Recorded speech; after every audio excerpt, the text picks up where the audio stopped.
Yes, thank you very much, Mr. Speaker, and I'm pleased to be able to rise today to this motion and provide a few comments. First of all, I think that we want to certainly convey our understanding of the enormity of the problem. It's something that is certainly a dark mark on our society as a whole. And I want to make sure that that is conveyed.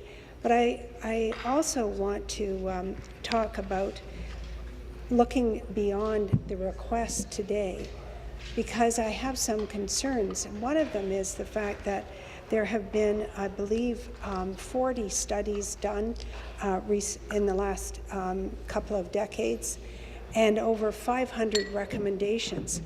My concern is that while this will bring greater attention to the issue, it worries me that we have 500 recommendations that are sitting, obviously not doing what they should be doing.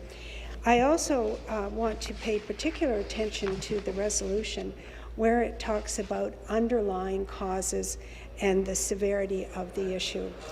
I have to tell you, in the severity of the issue, there's been a discovery made immediately outside my riding where there's been a suspicion that children were murdered, and they have found through the radar ability the anomalies below ground, and so this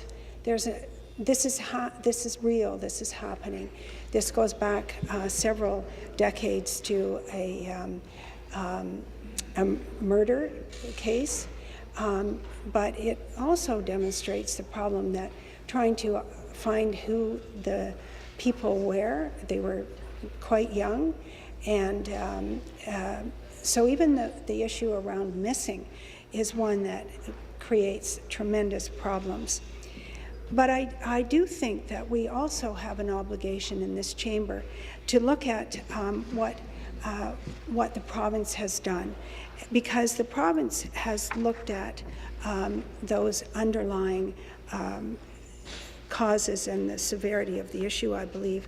If we look at the auditor's report in 2012, and there's an entire section that's been done on particularly focused on education. And we all know that education is the key that opens the door to personal self-esteem, to an economic opportunity. That's where so much effort has to go. But when you look at the document, there's some caution here as well, because it seems that there's a gap.